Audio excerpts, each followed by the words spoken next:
எல்லாம் மரநாமமே சூழ்ந்த வையகமும் துயர் தீர்க்கவே. திருச்சிற்றம்பலம்.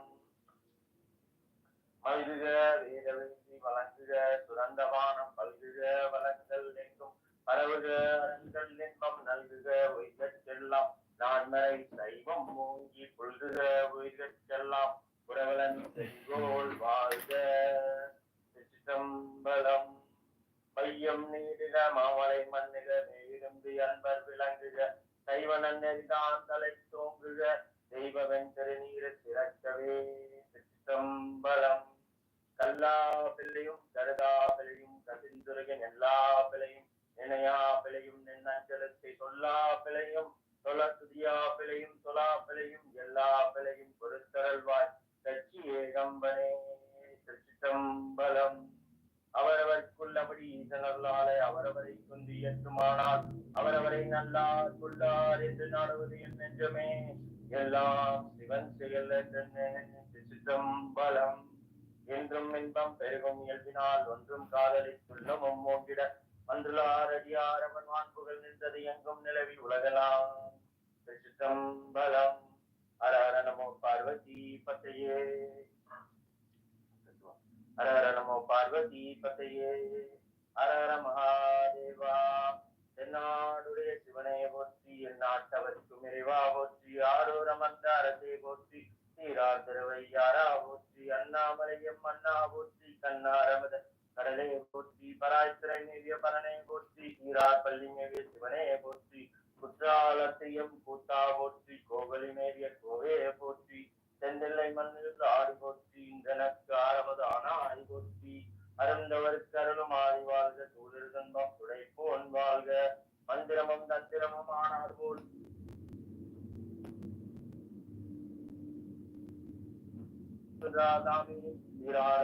நோக்கி பாதாமே தன்னடியார் கருள் புரிந்து தகுதோன்றும் பொன்னனை எதிர்மை பொதிந்து தோன்றும் வேகம் கெடுத்தாண்ட வேந்தன் அடிபல்க பிறப்பருக்கும் பின்னடந்தான் பெய்களல்கள் வெல்க கூளை கண்ணி கூறன் காண்க அவளும் தானும் உடனே காண்க ஒருவன் என்னும் ஒருவன் காண்க அற்புதன் காண்க அநேகன் காண்க ஆடக மதுரை அரசே போற்றி கூடல் இலங்கு ஒருமணி போற்றி ஏகம் மத்துரை எல்லாய் போற்றி பாகம் என்னொரு ஆனாய் போற்றி காவாய் கனகத்திரளை போற்றி கைலை மலையானை போற்றி போற்றி ஏகவில்வம் சிவார்ப்பணம் நற்றுணையாவது நமச்சிவாயவே. சம்பளம். நாடி முழுமுதற் பெருங்கடவுளாய் பெருமான எல்லா உயிர்களுக்கும் வழிபட்டு உய்யும் பொருட்டு திருமேனி தாங்கி எழுந்தருள் இருக்கும் திருக்கோயில்கள் அனைத்திலும் நித்திய நிமித்திய வழிபாடுகள் எல்லாம் வேத சிவாகமப்படி தடைகள் எதுவும் சிறப்பாக நடந்து வரும் பொருட்டு திருவருள் புரிவீராக. பூஜை இல்லாமல் நின்று போன அனைத்து கோவில்களும் மீண்டும் சுபிக்ஷம் பெற்று நித்திய நிமித்திய வழிபாடுகள் நடைபெறும் பொருட்டு திருவருள் புரிவீராக. உலக உயிர்களுக்கு இறைவுணர்வும் உண்டாக்கி குருலிங்க சித்தம் பக்தியும் தவணரையும் கொண்டு இன்புற்று வாழ திருவருள் புரிவீராக. அனைத்து ஜீவராசிகளும் எப்போதும் உண்மையே சிந்தையாக கொண்டு விஞ்ஞானம் பெற்று துணையாக இருந்து முக்தியை கொடுத்து திருவருள் புரிவீராக. பெருமானே ஹர சிவ சிவ ஹர ஹர சிவ சிவ. தென்னாடுடைய சிவனே போற்றி எந்நாட்டவர்க்கும் இறைவா போற்றி ஏகவில்வம் சிவார்ப்பணம் நற்றுணையாவது நமச்சிவாயவே.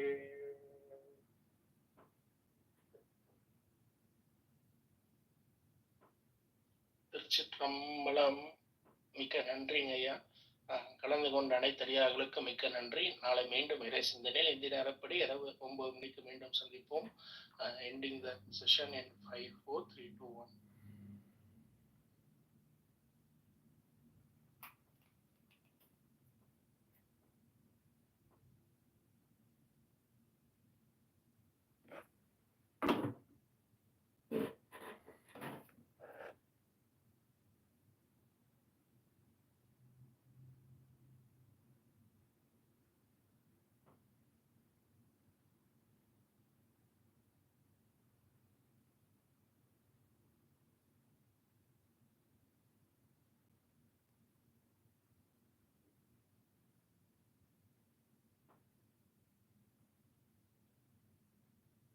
going on, Adrian? Hey, good morning. What are you guys doing? We were just interacting with Linda a little bit. She came in and was talking to us in the chat, but she won't come up and talk to us. So that's about it at the moment. Well, then she's enjoying her peace of mind. What you up to, man? I was reading a book about God.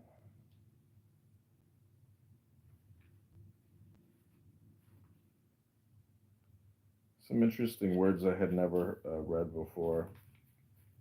You there, Adrian? Yeah, I'm here. Sorry. I was reading a book about God. Some interesting things. Some words I had never heard before relating to Aaron and Isaac. It says, "But we are thy people, the confederates of thy covenant, the descendants of Abraham, by thee befriended, to whom thou didst swear on Mount Moriah, the progeny of Isaac, his only son, who was bound upon the altar, the community of Jacob, thy son, thy firstborn, upon whom, by virtue of the love that thou didst bear him, and the joy thou didst experience in him, thou didst bestow the names of Israel and Jeshurun." I had never heard that term, Jeshurun. I'm going to Google it. Yeah. Wait, I'm trying to remember. You're a Christian, right?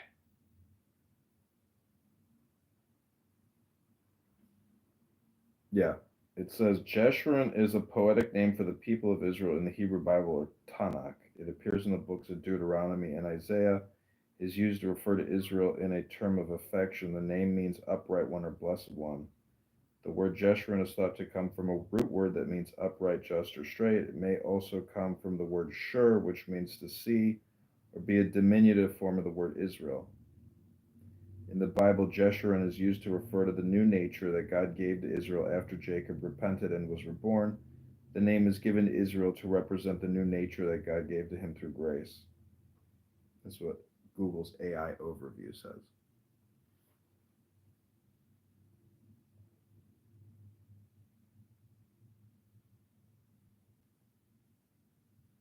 Okay.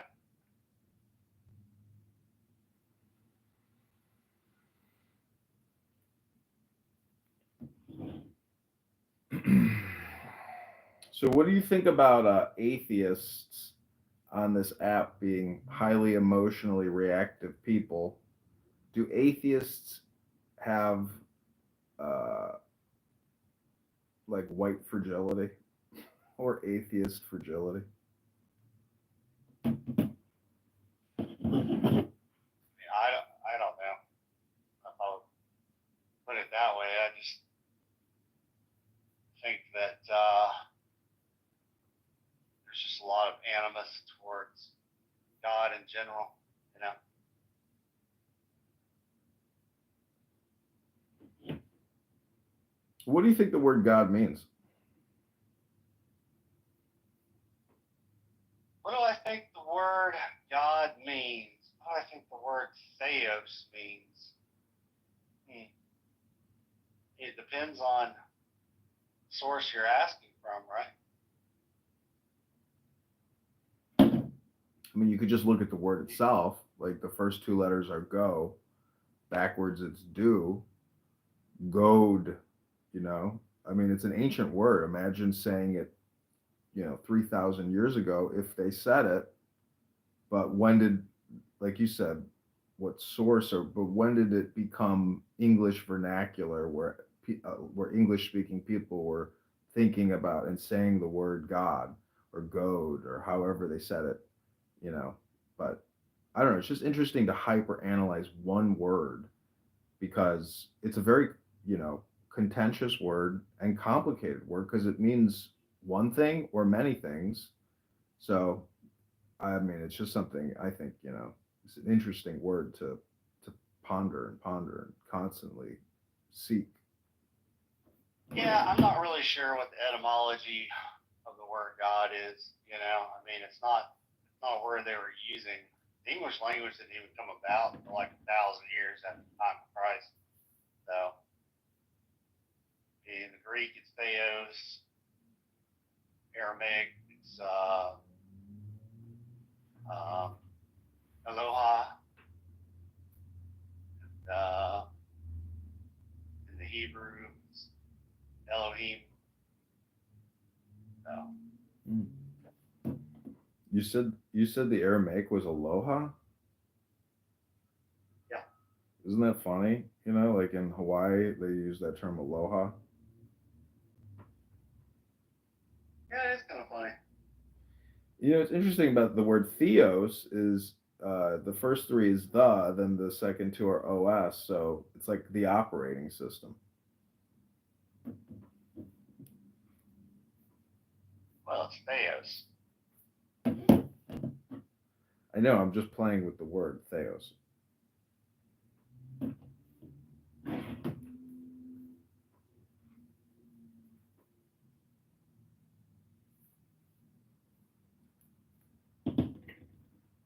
It's like the word job and Job.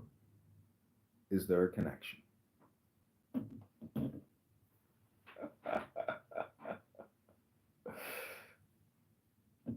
Not that I'm aware of. Do you think there's a connection between three-letter words? A connection between all three-letter words? Yeah. I don't know. Nobody's ever asked me that before. Never even thought about it. Still in triliteral roots, Hebrew and Arabic words will be. What's your real beef, AJ? What was that? What's your real beef, dude? I like New York strip. That's probably my favorite cut. Oh, why Just, when I asked you if you're a Christian and you're not, why did you say yeah? I said, yeah, I'm baptized. I got my certificate. that doesn't make you a Christian.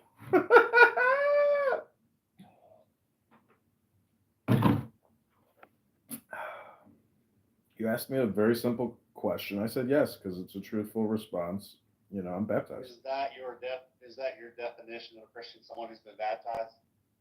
No, I would say someone who studies the teachings of Christ and implements them in his or her life is a Christian. I was one day right before God. Isn't someone who believes that Jesus Christ, Son of God, is the propitiation for their sins, the one who's a Christian?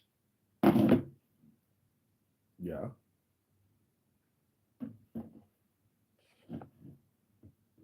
I mean, do you believe that?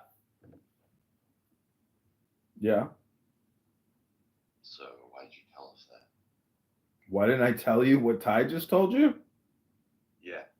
Because I'm not omnipotent. I didn't know what Ty was going to say. I gave you my internal gestation. You know, I gave you my internal response to your question. Why is that a complicated, concept to understand? That's why. Really? I said studying the teachings of Christ, aka the Bible, and implementing that information into your life. A Christian, atheist. What denomination are you, Adrian? Based on my understanding, I would say I'm just like an American Protestant. What denomination? No idea. Protestant, or I would say the church that I got baptized into is more like a Jew for Jesus or a Seventh-day Adventist church. Because they keep the Sabbath on Friday and Saturday. So by hearing you say that, I got a phone call. Just by hearing you say that, it seems that you don't go to church, right? No, I don't formally go to any church now. Yeah. I mean, look, I don't believe that you're actually a believer. I'll be honest with you. I talk with What's this, Christians. like the believer detection system? You don't talk like a Christian, man. You talk more like an agnostic or an atheist. Well, I mean, everybody's got noses.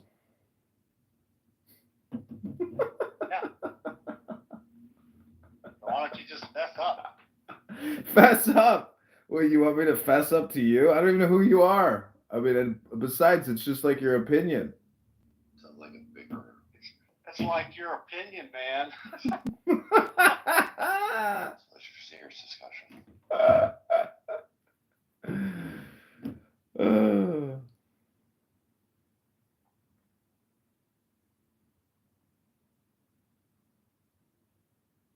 Read the Bible doesn't make one Christian. The church doesn't make one Christian. Mm-hmm. So when he asks you what makes one Christian, those don't fly. Well, Ty's explanation. Ty's asking you, how does one become righteous before God? Is it based on what we do? That makes us right before God. So you're holy on the day of judgment. How's one holy on the day of judgment? Well, the day of judgment is now. Yeah, I asked you, how is one righteous on the day of judgment, Adrian? To the Bible. I would say repentance is the way. So if you just say, okay, I won't do it again, that cuts. No, it's more than that. What else do you need besides repentance? It's comprehension of and understanding, which gives one true repentance. Understanding of what? Of the wrongs that you did, the violation of the law. Okay, so you just say, you stand before the judge going, okay, I won't do that ever again. Does the judge let him off the hook or what? Yes, your eternal Father is loving, kind, compassionate, and forgiving. Yeah, but there's still a guilty sinner. So if God's a just judge, what's he going to do with the guilty sinner? Probably punish that unjust lawbreaker. Correct. So repentance doesn't cut it. What else? No, I'm saying repentance is a way to the Lord eternal. You're not Christian. You're not mentioning faith at all. Yeah, I mean, I don't understand the pretense, man. Yeah. The pretense? So you've been taught a false gospel. The gospel of Jesus Christ. Those who have faith and trust in him alone for their salvation are justified in God's sight because he obeyed the law perfectly, the law which we don't keep. The believers credited his righteousness is imputed to us. That's how we have just standing, righteous standing before God. It's on the basis of another, not our own. That's the good news of the gospel, Adrian. If you knew the biblical gospel, you would have told us that. Wait, can you tell me the good news of the gospel in one sentence? Just one sentence. Do it again. Repeat it. That was a long one I just laid out. And I just did it. You need me to repeat it. Yeah, give it to me in one sentence. Taking notes? Why? Yeah, I got a pen and paper. I'm taking notes here. Why are you asking? Yeah. Why are you asking for it to be in one sentence? Yeah. Because if it's such good news, it's got to be pretty simple. Can you simplify it into one sentence? And I just laid it out. Why are you bickering with us? I'm not. I'm asking you a question. Adrian, I just laid it out for you. Now you're like, I go, I just gave you 1 Corinthians 15 verses 1 through 5. That Jesus sacrificed saves us for our sins, and we can't contribute anything to that. It's what he did. All of his works, not of our own. That says by faith in him alone, we're justified. That's Romans 3, 4, and 5. Abraham believe God is credited to him as righteousness. I said the believer is credited with the righteousness of Christ. That's how the believer has just standing before God by faith alone, not by works. Paul negates works in Romans 4. The Son of God. So now I'm not going to condense it down to one statement for you. It's a bunch of propositions in Scripture. Paul just didn't say one sentence for Romans 3, 4, and 5. They're whole sections of Scripture to teach that. Why do atheists always say condense it down to one statement? It's My gosh, it's ridiculous. I'm like, why are we supposed to do that again? I don't see where I'm required to do that by anyone's obligation. It's so dumb. Yep. It's like, give it to me in one sentence. I'll just make up something to bicker about it. Right? Yeah, why? Ignore that. Why should we do that? See? So Adrian, you're not a Christian. This is just affirm what I just said. But then you gotta say, well, who led you astray? Was it me?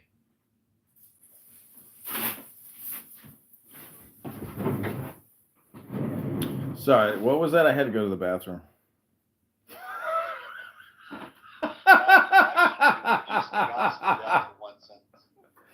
Just because someone requested. Because it's a challenge. I don't care. Why should we accept that challenge? I don't know, in good faith. No, we don't have to. I don't think that's. Oh, they're so good. They'd love to argue and bicker. Mix it up.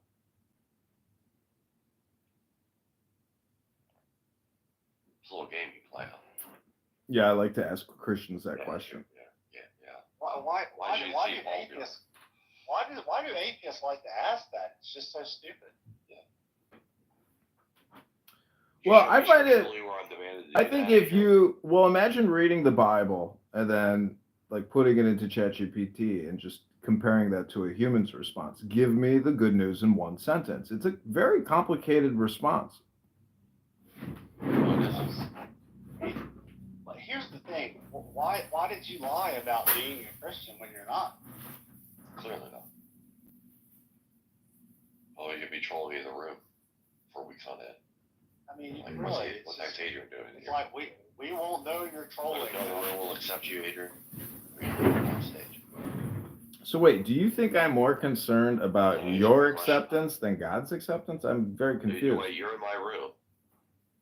You've been trolling me for a week. Yeah, Kit, I know you have problems getting employed. I'm just encouraging you to get off a Clubhouse and get a job. What? What? What? Why? Answer this question. Why did you lie about being a Christian when you first came in? I didn't lie. I am a Christian. We All are right, shooting. now you're lying again. Yep. So. Yep. Goodbye, Adrian. Cash grinder. Why do you think you are, oh.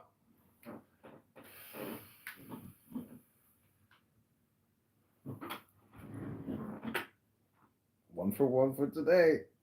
One for today. Are we finished? I think so. 12 noon, we will go to the gym. Habibi, there is no. I can get you. For example, the reliable narration, okay, and I can also get you mass transmitted narrations from the Shia books in how we perform our salah. I can show you that. Yeah, But you cannot provide this.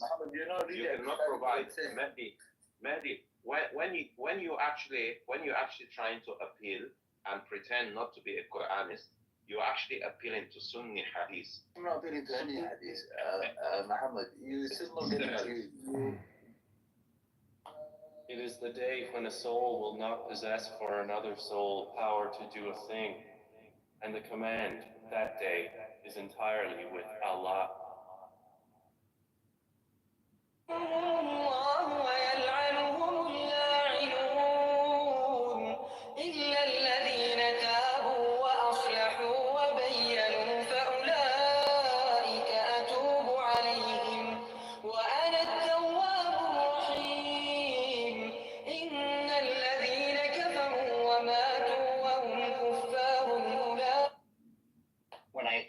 When I bite into an apple, I have a sensation in my mouth.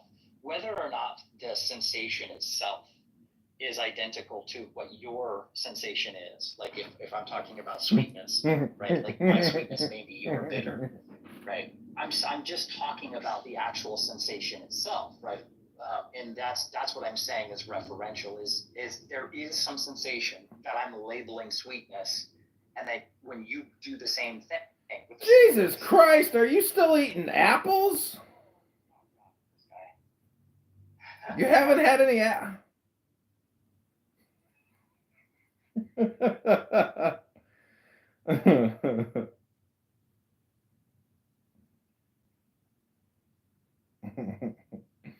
It's like a riddle.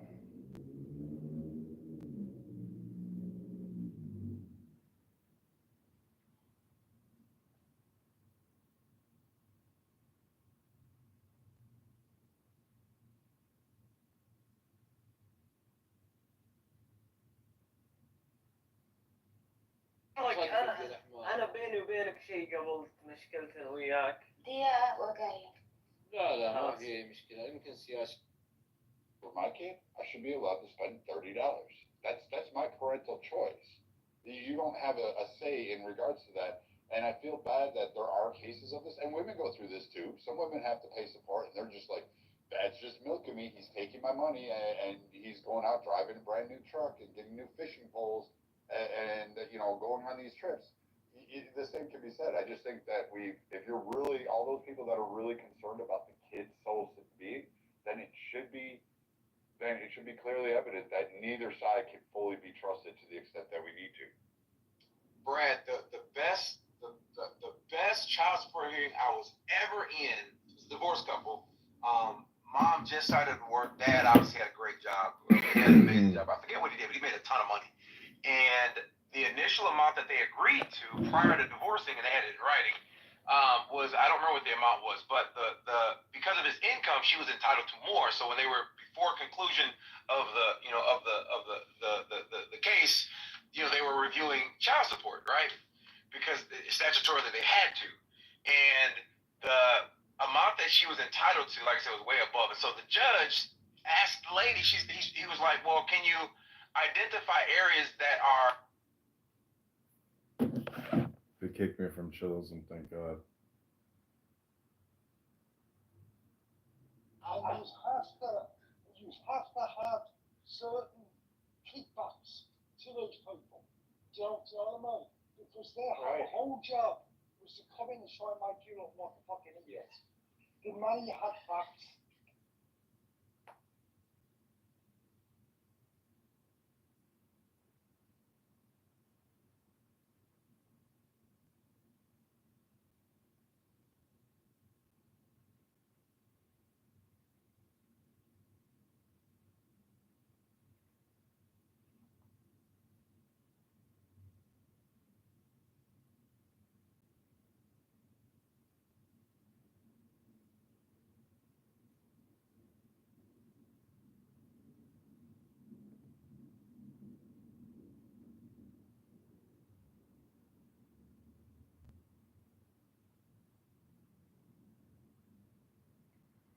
Okay, everyone kicks Adrian Dittman, USA.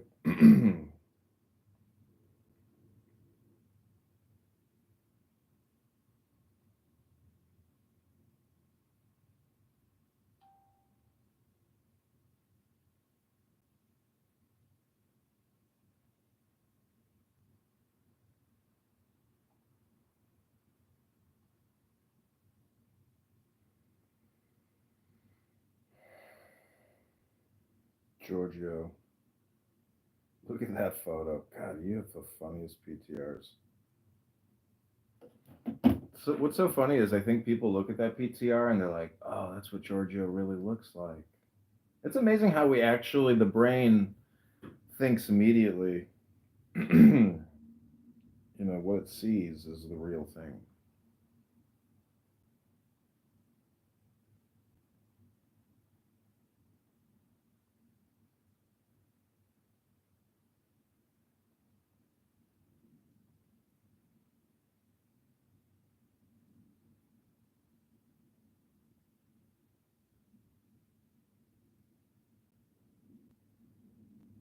Okay, this is no respect at all. Everyone hates Adrian Dittman.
Okay, this is no respect at all. I hate Adrian Titman. Kick him.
If the mind is consciously aware of its source, if the thought is projected from its source, from the field, unified field, from the transcendental field of consciousness, then it is a child with tremendous energy and intelligence. Then the total natural law serves for you. And you can imagine when total natural law that governs the universe supports your single thought, how much you can accomplish. Anything you can accomplish from thought. Anything you can accomplish from thought.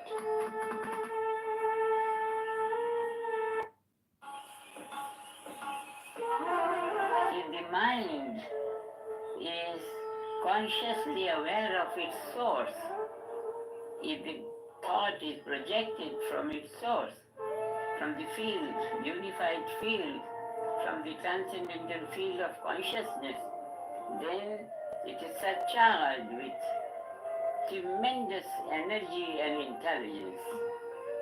Then the total natural law serves for you. And you can imagine when total natural law that governs the universe supports your single thought, how much you can accomplish. Anything you can accomplish from thought. Anything you can accomplish from thought.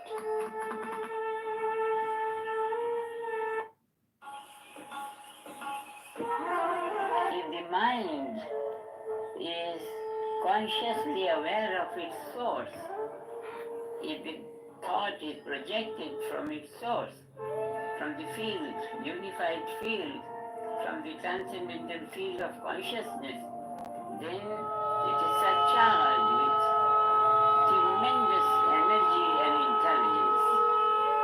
Then the total natural law serves for you. And you can imagine when total natural law Maya knows how quality care can bring out a smile. supports your single thought, how much you can accomplish. Anything you can accomplish from thought. Anything you can accomplish from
Invocation of faith.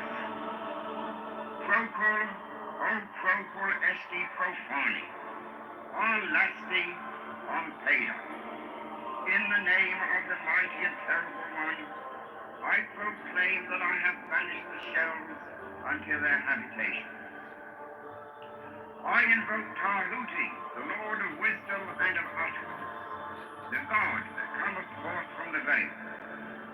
O thou, majesty of the Godhead, wisdom crowned Tahuti, Lord of the gates of the universe, thee I invoke. O thou of the ivy's head, thee I invoke. Thou who wieldest the wand of double power, thee I invoke. Thou who bearest in thy left hand the rose and cross of life and life, thee I invoke. Thou whose head is as an emerald, and thy nemes as the night sky blue, thee I invoke. Thou whose skin is of flaming orange as though it burned in a furnace, thee I invoke. Behold, I am yesterday, today, and the brother of tomorrow. I am born again and again. Mine is the unseen force whereof the gods are sprung, which is as light unto the dwellers in the watchtowers of the universe. I am the charioteer of the east, lord of the past and of the future. I see by mine own inward light, Lord of resurrection, who cometh forth from the dust, and my birth from the house of death. O ye two divine forces upon your pinnacles, who keep watch over the universe, ye who accompany the bier to the house of rest, who pilot the ship of wrong, ever advancing onward the heights of heaven, Lord of the shrine which stands in the tent of the earth. Behold, he is in me, and I in him. Mine is the radiance, wherein the star floats over the throne. I travel upon high.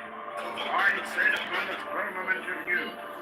I raise a flashing flame with the lightning of mine eye, ever rushing on in the splendor of the day glorified Ra, giving my life to the dwellers of earth. If I say, come up upon the mountain, the celestial waters shall flow at my word. For I am Ra incarnate, Tesla, created in the flesh. I am the eidolon of my father Tamu, Lord of the city of the sun. The God who commands is in my mouth. The God of wisdom is in my heart. My tongue is a sanctuary of truth, and a guard sitteth upon my lips. My word is accomplished every day, and the desire of my heart realizes itself as that of the tower when he created his work. I am eternal, therefore all things are as my designs, therefore do all things obey my word. Therefore do thou come forth unto me from thine abode in the silence, unnatural wisdom, or light, or power. So, Hermes, Mercury, Odin, by whatever name I call thee, thou art still nameless to eternity. Come thou forth, I say, and aid and guard me in this work of ours. Thou, star of the east, that didst conduct the Magi, thou art the same all present in heaven and in hell. Thou that vibrates between the light and the darkness, rising, descending, changing ever, yet ever the same. The sun is thy father, thy mother the moon. The wind hath formed thee in its bosom, and earth has ever nourished the changeless guardian of thy youth.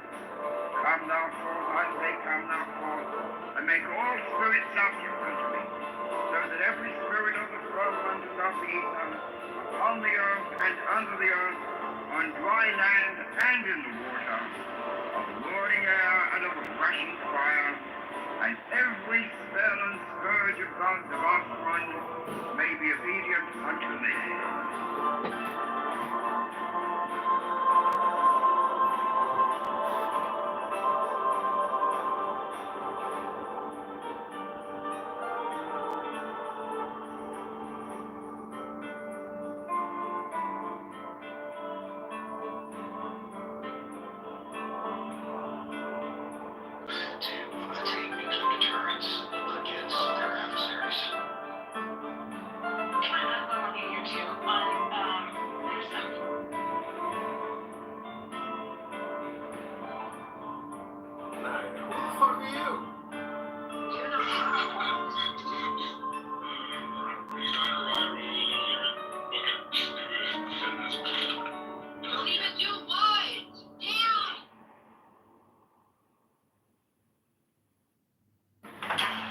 Want to turn hair loss into hair?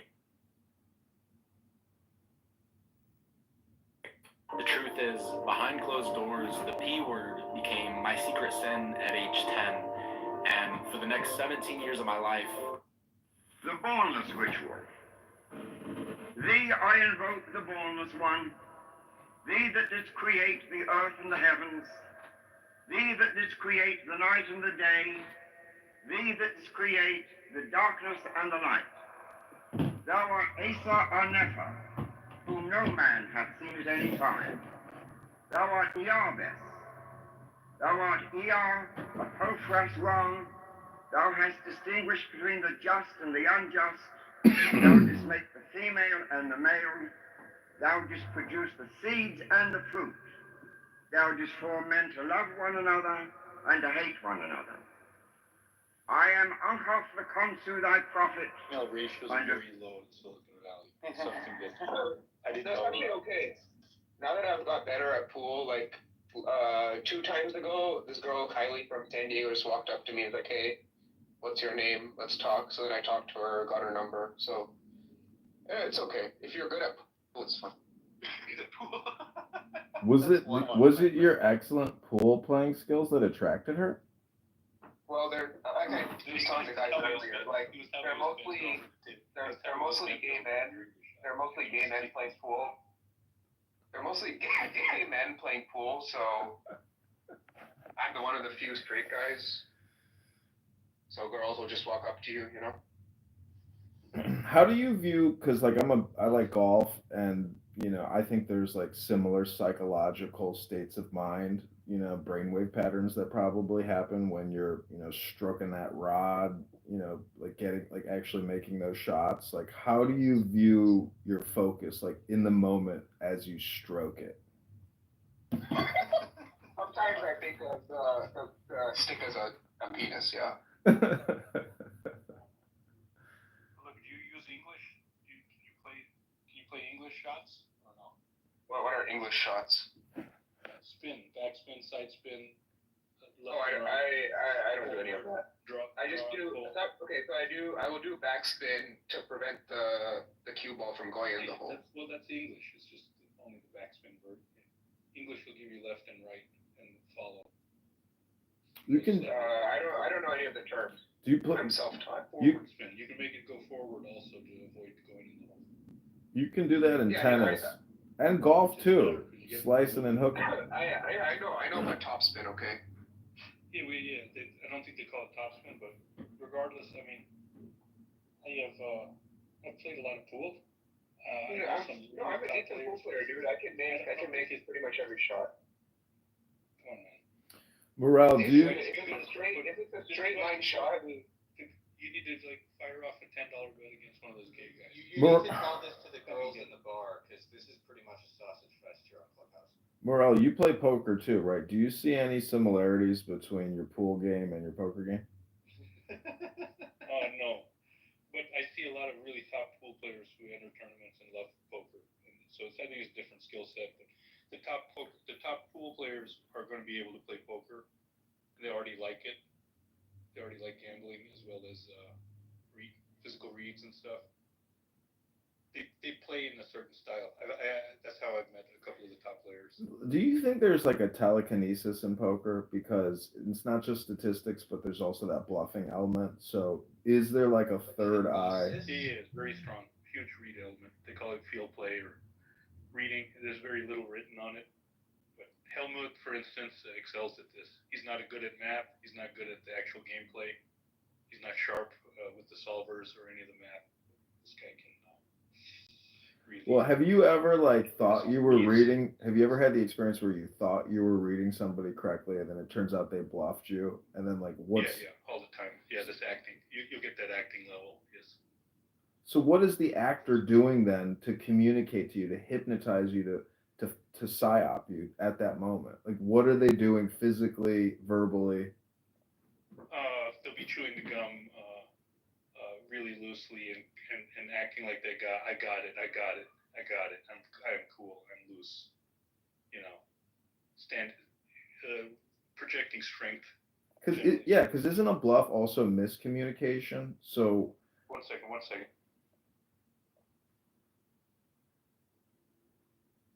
Marcus, what's going on? You're slipping in the trolls right under his nose. No, these aren't trolls. These are like, I think, really interesting. Telekinesis?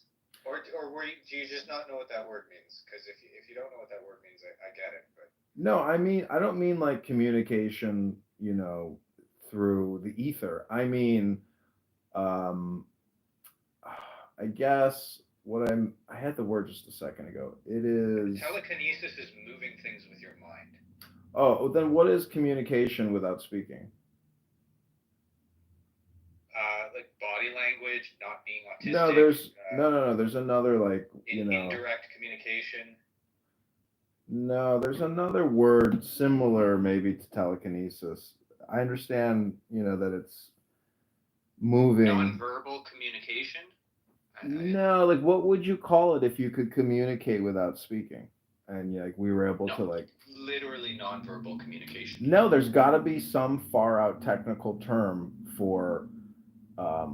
You know, the ability to transfer thoughts without verbal or nonverbal communication.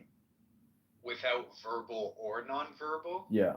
Well, if you're not using your words and you're communicating, it's nonverbal. I get that, but I'm saying that I could Google this, you know, that there's going to be another term out there similar to telekinesis, which is moving objects with the mind versus exchanging information through nonverbal. I mean, please do Google it, because I'd love to know. This would be new to me. I'm gonna Google it. This is why Google was invented. What would be the search? I guess antonyms for nonverbal communication. Oh wait, let's just do the. Well, you would want a synonym, not an antonym.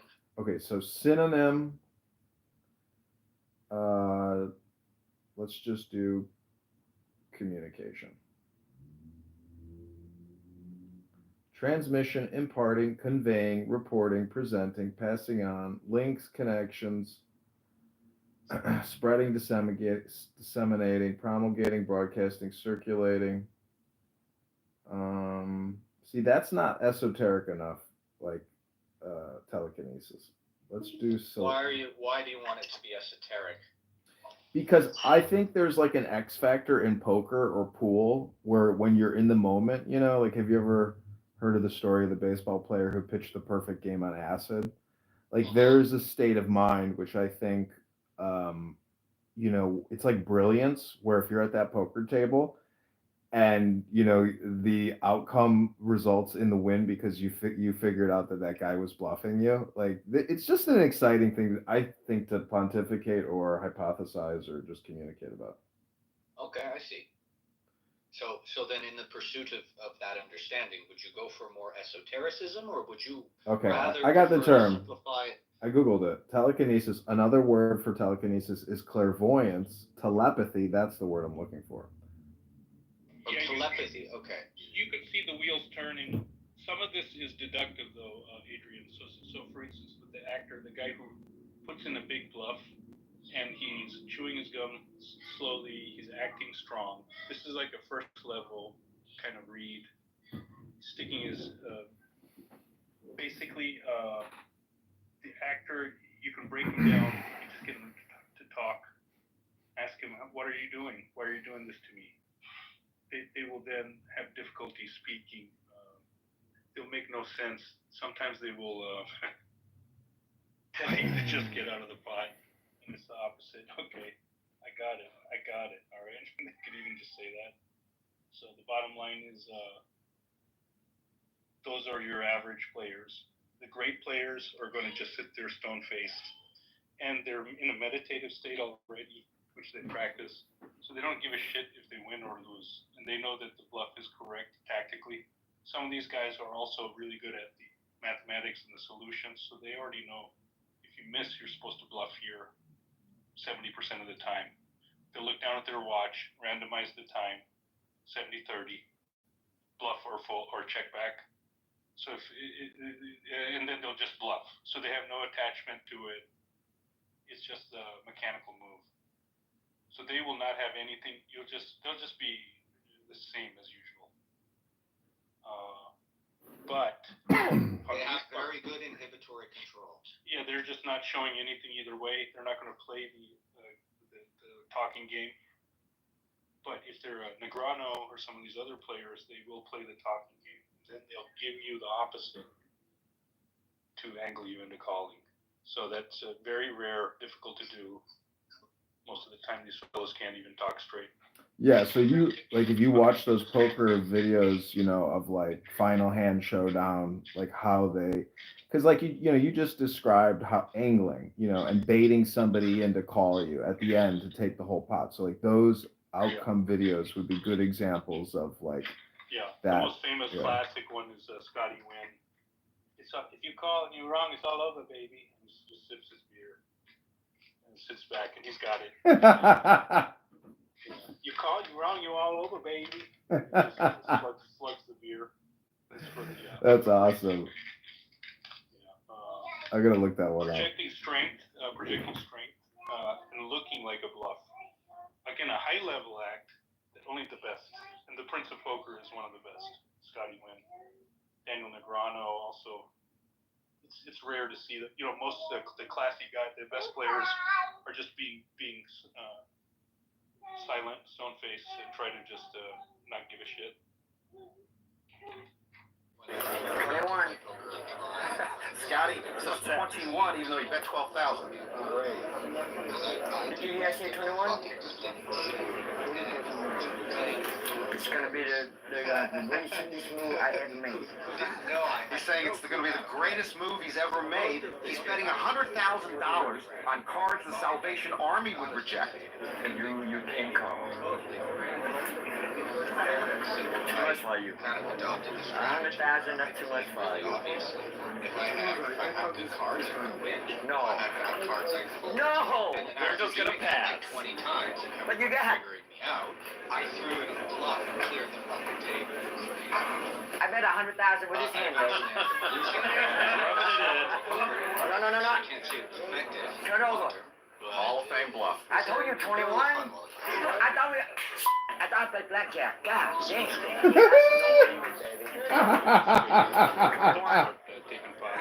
Scotty, 21, even though he bet 12,000. And then have it the next couple of times. Really. And while I'm not like screwing around with my hair, twirling Goes back to Scotty. You there? We're gonna get a flop. I didn't. The thing is, I didn't really know I was playing. Only the piece of it is Goes more back to Scotty. seeing You the whole. there? We're gonna get a I flop. have to say, Adrian, if it's a 1,000-player tournament, Yeah, I'm kind of 998. eyeing the tournament area for all other tables. Scotty check and Kevin Roughly comes how out it first. condenses down. It's down to 300. 350 maybe? 40 Is that right, Jack? It's basically like a Look at this, Scotty calls 100,000. table structure. He's giving indications like he has like Watching a how 9 or an 8 or it goes something. down and how you're progressing with the race.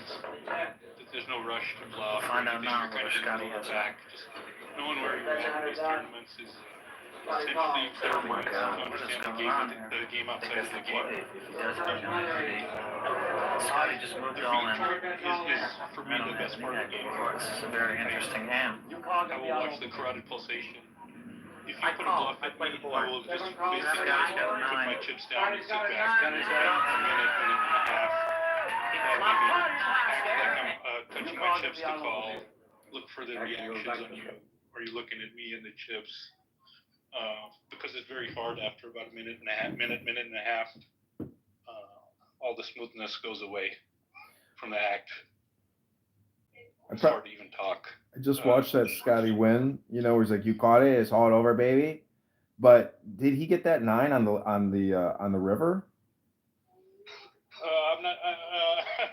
I'm not sure on the exact Scotty hand, but yeah. There's the Scotty win and Johnny Chan, Eric Seidel also.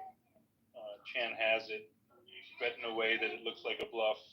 Yeah, I don't know. I didn't. I don't remember. Is that how the hand went down? I think that's what I just saw where he did. What does Scotty have? But Scotty's got the better hand. He had a 9 and the other guy had an 8. There were 2 9s, 2 8s on the board. Yeah. That's so Scotty's got it all the way on the turn once the money goes in. I'll have to rewatch it. Scotty gets there and shoves, but yeah, I remember that Scotty had it when the money went in, when the all in goes in. So because it's like it's reverse psychology, but it's one of those things where it's like I guess what I'm trying to say is like there. The previous hands also, Scotty's done lots of different tricks in the last few hours, so this guy's mind is hypnotized that this fellow's he's capable of just taking this pot. Well, see, if you have like a very technical poker player and you pair them up with a theater actor, and then you look at scripts and you create neurolinguistic prompts, or you do a slowdown strategy at the table where you infuriate people and then you cause a disequilibrium in their play. So like I'm saying there has to be frequent. Yeah. And there's a lot of actors who play. Most of them do play, and they're close to Vegas. So like James Wood, Carrie Lake, played with the Sopranos kid who played the son, played with the Breaking Bad characters, and it's they're trying their best to do that, but it can never succeed long term over the course of a couple of days. Toby Maguire famously keeps trying. And these guys, their record is it's all public record on the tournaments. Yeah, my friend. These guys aren't shit. James Wood is the boss, though. He's boss level, excellent player of some of the exotic games. But even he's like, I'm not worried if I played with James Wood twice. It was not there's no stress. Does he go to that Hustler casino? Is there a poker? He used to come out to Vegas a lot. Used to play a lot of the tournaments. Last couple of years, he's slowed down on that. Oh, you know, I told you once my friend Tom Corral is a successful poker player, and my other friend Matt Shepsky is a successful poker player. But I tell you, I was at that WSOP, and my friend Tom was playing. I think it's that Phil Hellmuth, and or not? Is he the black guy, or who's the white guy who looks like Phil Ivey is the black Okay, guy, so Phil Helm.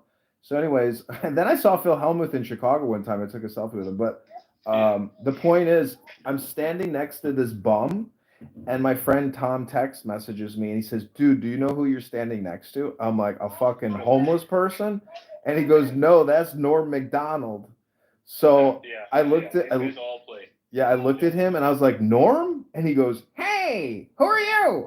And I was like, "My name is John." I was like, "My friend is playing over there. He tells me you're Norm Macdonald. I'm a big fan." And he goes, "Oh, that's great," you know. And so I told him I was there on leave and I was in the Army. And I said I could bring you back to our base and you could do stand-up comedy. Everybody will love you. He's like, "Oh man, here's my number." So we hung out with him the whole day and we had so much fun. He was so funny. Yeah, these guys are kind of third-rate poker players. The other guy is the big nose guy who used to have a show, funny show. Ray Romano. So those Ray Romano casts are always playing. No one ever gets in the money, and everyone's just effing around. They'll get to the second or third day, and then the acting doesn't get you there on its own, because even it makes you nervous. If you're putting a bluff out, it's hard to just give them the act. When your money's on the line, your body will shake a little bit. Comes off. It's not easy to do. Right. That's why you said breathing earlier. So, and you go into the meditative state. So you have no thoughts. All you do is breathe. And even then, do you let your brain work? Because even letting your brain work to try to do some calculations, like what I'm saying is like if you were in like a trance state, and or let's say it's like it's like playing chess in the sense that you're playing the AI. So like I don't know. There's a poker, table or poker room near me at the casino, and like I'm tempted to go in there, and not gamble much, but I just want to have the experience of trying to meditate. The problem is that at the low stakes 1-2, where it'll be a $200 buy-in, you're not going to get this many of these spots. All the players are just playing like a lower level player, and they're not playing the higher level game. They won't even be bluffing much, quite honestly. Look, you can just go join like at my local casino here for $100 buy-in, they give you 15 there you go. Chips. This is exactly what I was going to say. Small stakes tournaments are way better because it's life and death. If you lose, you have to walk out to your fucking car like a mope.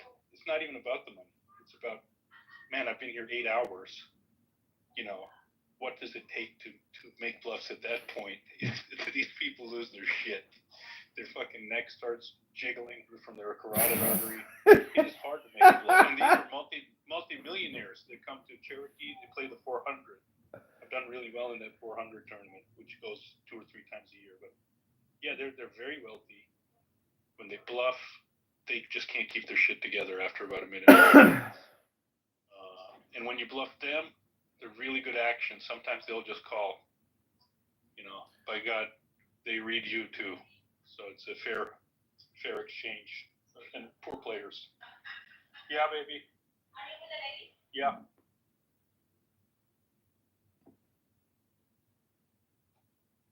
So how do you view, I don't know if you can still hear me, but what about like hindsight bias where, where you read it wrong? Because it's the same thing like day trading where you're okay to read it wrong. You just need to be right 1 out of 3 times because of the pot odds. So a lot of times they bluff you for the pot. There's $1,000 out there, 1,000 chips. They go all in for 1,000 into the 1,000. You have to call. So it's a 2 to 1 return if you're right. So you only have to be right 33% of the time. So it becomes, it's difficult to put that in words, but you don't have to be right all the time. You just have to be right enough of the time. Right. I see that same thing in options trading where, you can see like the average ROI. Direct correlation to op. Why do you keep trying to relate things to other stuff like it's poker. It's not going to be like options trading. It's not. It's exactly like options on the pot calculations. Just percentage wise. The risk return, you're investing 300 to win 1,000, and so they need to be bluffing more than 30% of the time. So bottom line, there's not many games that have a 2-to-1, 3-to-1 at times. It's Like basically margins. It's a margin on the transaction. There'll be 1,000 out there, and they'll put 200 in. Some loose-looking guy, and this is where it comes down to the person too. Someone who bluffed already 20 times that you've seen in the last couple of days, and now he puts 200 into 1,000. So you really only have to be right 10% of the time.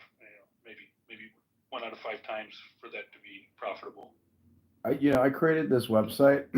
I invested a couple thousand into it with my friend who was a successful poker player. It was called Poker Peeper, and it recorded online poker rooms and created like database on all the play and all the profiles. So he was using that database online in order to do more systematic betting, I guess, with that data at hand.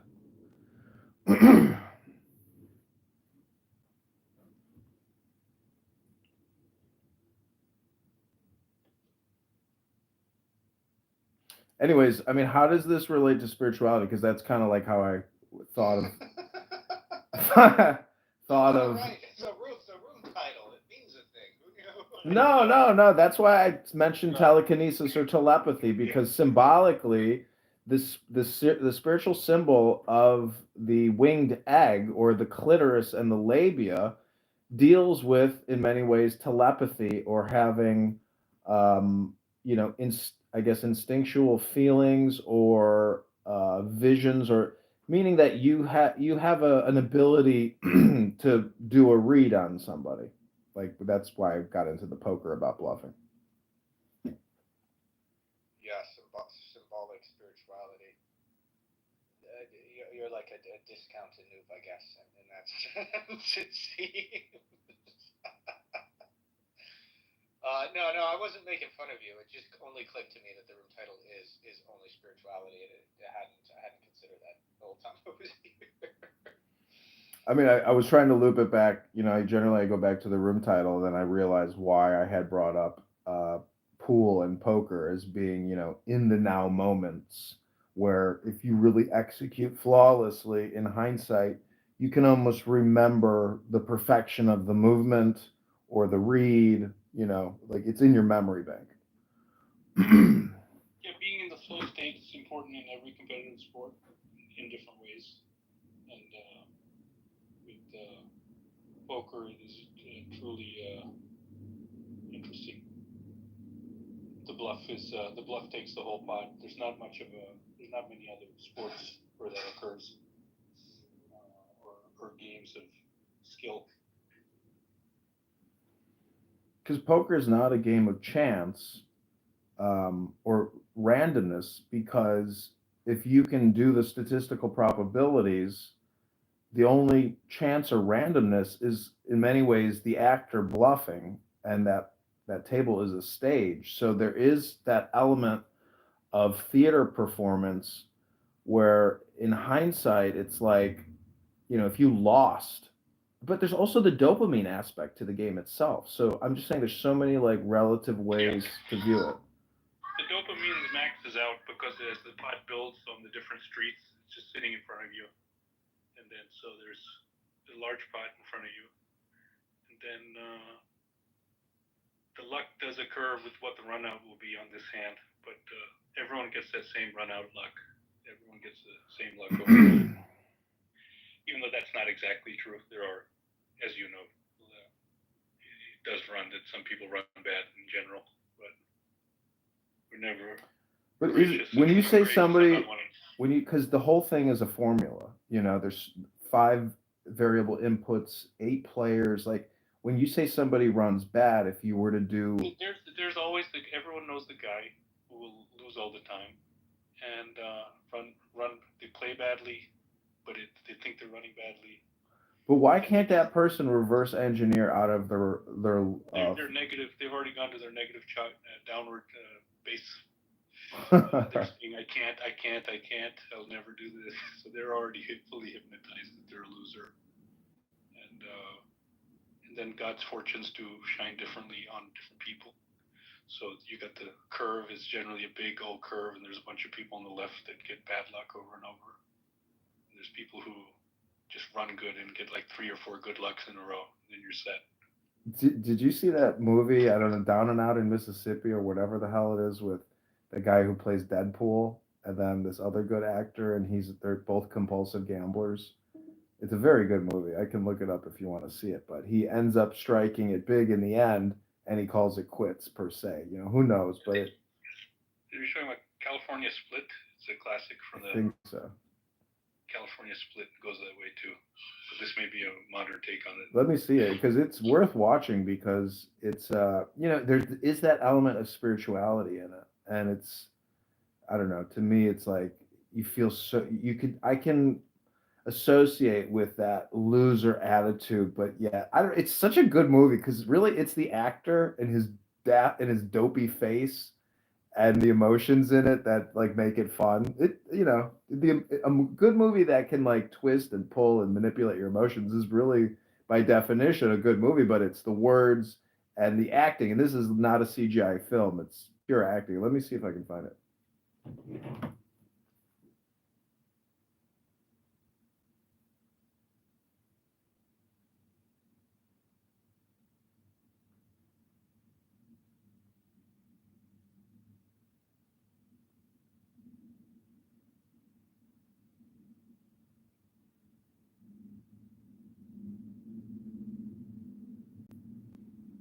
Yeah, it's called Mississippi Grind, 2015 American film written by Anna Boden, Ryan Fleck. It stars Ben Mendelsohn, Ryan Reynolds. It's called Mississippi Grind. It came out in 2015.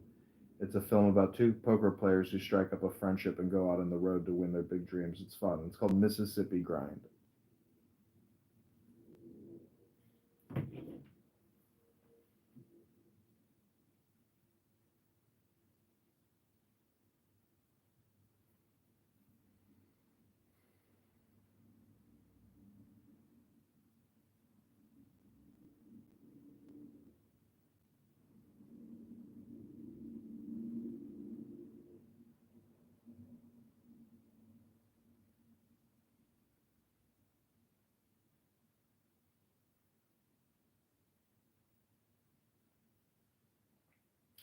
Here, I'm going to put the preview in the chat just in case you want to see it.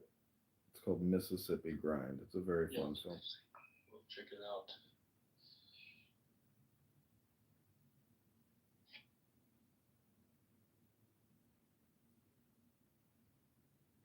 I was telling Rahul, it's for me very instructive and a bit fun playing tournaments, and they do host them. The Golden Gates, I think, is in your area.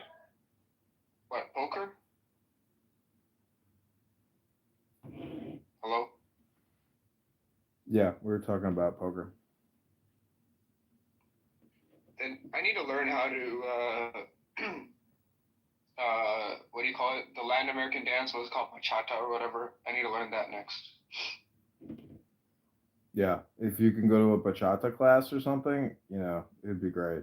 Like, if It's you, like the only problem the last time I went to the club was that I didn't know how to dance. Everything else was fine. if you can really learn how to dance, it is like a magic weapon in your arsenal because, especially if you're not gay, like, and the point is, like, when you see a man, you know, command a woman who knows how to dance and they're not gay, you're like, wow, that's impressive. Wow, Flora's here. Hello, Flora. The fuck, 18? Who's the... Oh, it's Anne. Hello, Divine. Dude, Morel, that was the girl. Divine, number 0. Yeah, they've got a card room right next to you that's got a $200. Right. Goes every weekend. Hey, Morel, I'll be back. Let me get Divine's Instagram, finally. Right, good luck.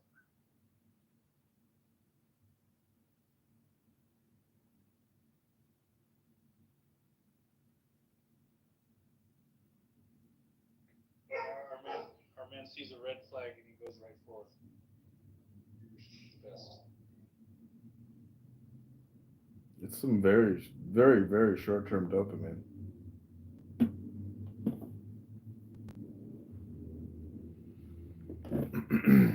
I think a lot of people just need to masturbate more, you know, and it'll relieve a lot of the sexual pent-up energy that they have, you know, going to the gym and masturbation, not chronically, but, you know, as a catharsis or a almost like a milking, you know, like you don't want to have too much build-up. I don't know. This is my opinion.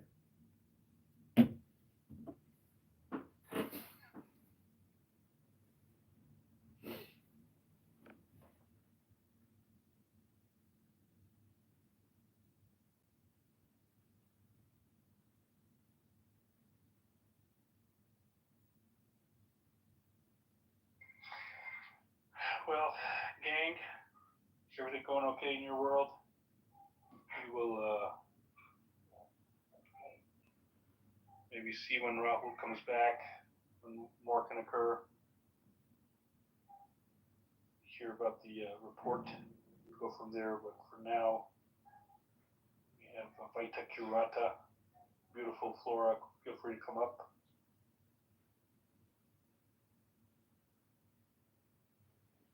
So what do you think they're going to do with all the land in California with all these houses? Like, is everybody going to get paid out, rebuild, or are they going to do some kind of collective communist effort to build massive amounts of low-income housing in combination with huge new condo skyscrapers? Like, what do you think is the build-out?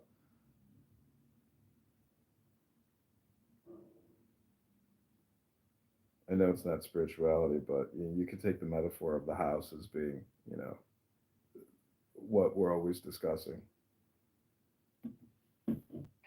Yeah, since there's a long-term solution, it would be probably people, I'd say they'll just rebuild, but I don't know about the insurability. I don't know if they'll get paid out. The ones, insurance companies are going to get in some trouble on this one. They're going to need to get bailed out probably. But yeah, if you're going to go in and buy one, you'd want to buy 4 or 5. You could buy 5 or 6 plots at once. This is the time to do it. Yeah, hotels, high-rise condos. It's building code though. I don't think any of that's allowed in Malibu. Yeah, but with this type of devastation, I mean, they're going to probably try to come up with some creative new solutions and do things a little differently and appreciate the land more. I mean, to have more housing and high rises on that Pacific Coast Highway, like, what's the problem with that? You know, other countries do it. Like, it's just so exclusive, you know, but it's just so beautiful. It's like, how do you destroy it by making it, you know, larger amounts of people to enjoy that beauty? But for the most part, it's stable land. I mean, these fires are just, you know, I don't know. I mean, it's terraforming, you know. They've always been making fun of the way they've been building in Los Angeles, you know, and terraforming the mountains and whatnot, and not doing it naturally or ergonomically or in terms of feng shui. But maybe this is the result of that, or yeah.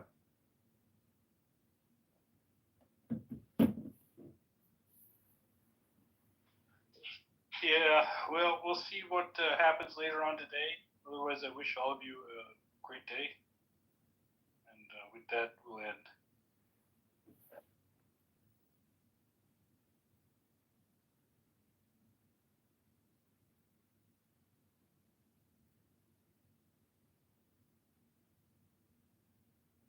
She's feeding her cat or her dog. Who knows?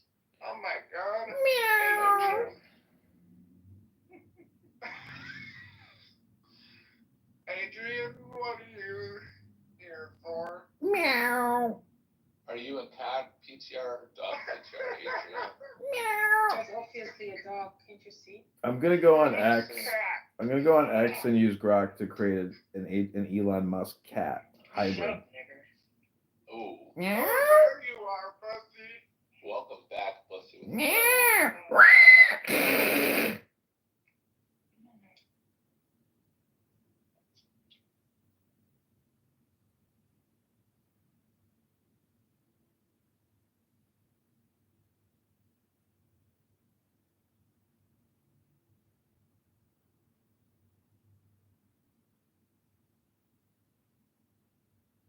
They kicked me. I think because we were colonized by the British. Doesn't matter. Now it's So very that's why. effective. It's very effective. And one more thing is, yeah.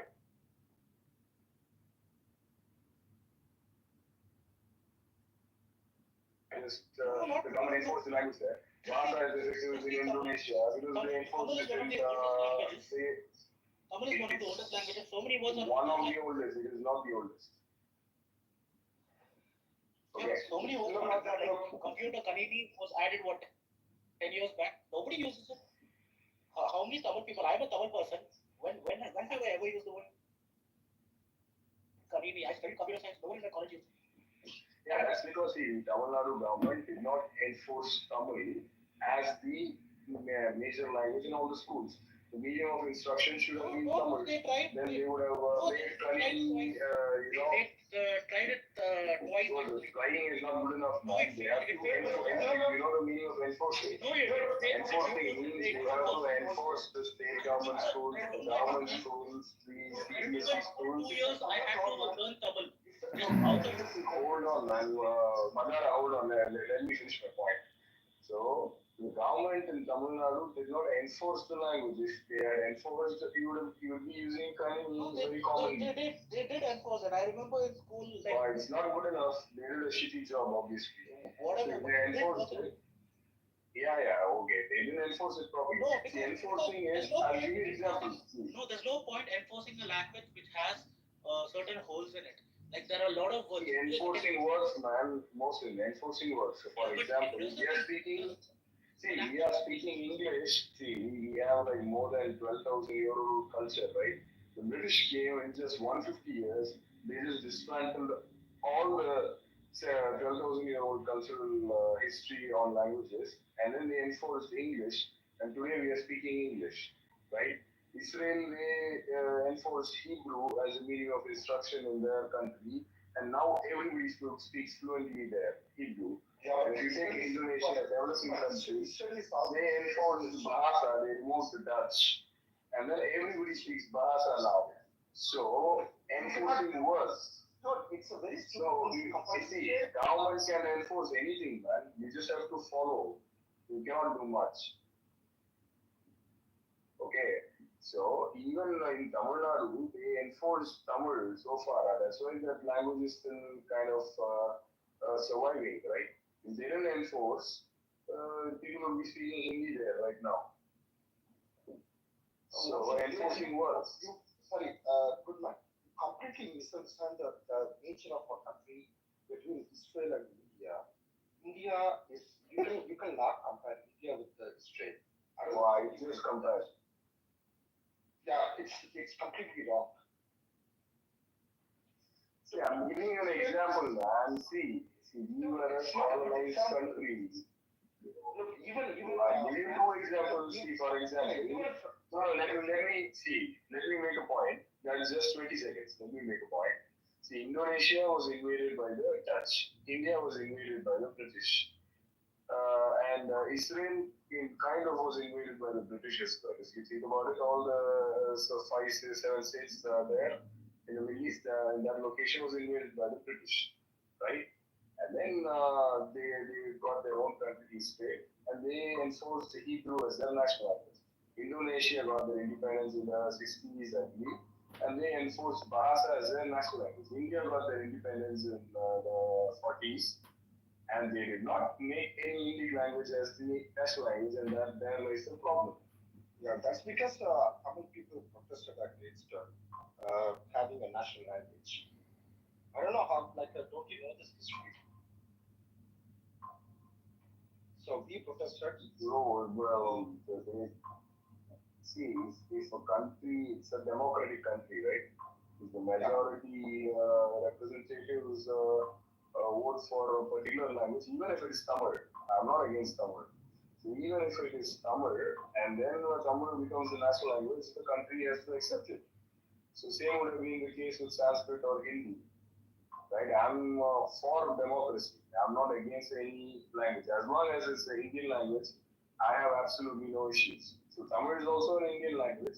I'm just predicting that other states will have an issue if you make Tamil as a national language. Now, it would have been the same issue even before. Like the thing is, as a Tamil native Tamil speaker, I will be happy. Don't you think that there should be no national language?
That's your personal thing, but everybody has to start from the same baseline.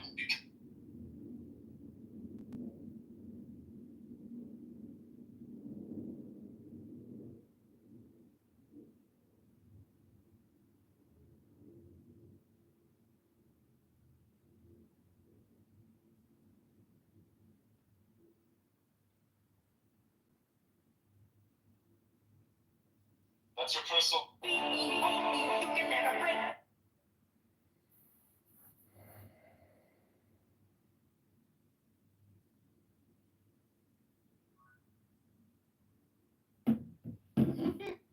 How do you feel that you got kicked out by cerebral palsy? Get no respect at all on this app. No respect at all. Well, you have another account. Zach kicked me. What do you want, Adrian? I kicked him because he's recording the roads. Adrian's recording.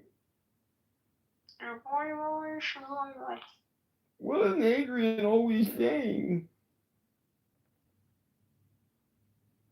What are you doing? I'm about to go outside. Yeah, same here. Go to the gym, Freddy. I know. I gotta my car tire. It's so annoying. I put 4 new tires on, and one of them is now losing air. So I gotta bring it back to the auto shop and be like, can you guys, fix this? And then they'd be like, oh, I hope they don't charge me, because if they charge me, it's bullshit. Because Well, you have Luke. Yeah, Luke helped me out. Complain to Luke.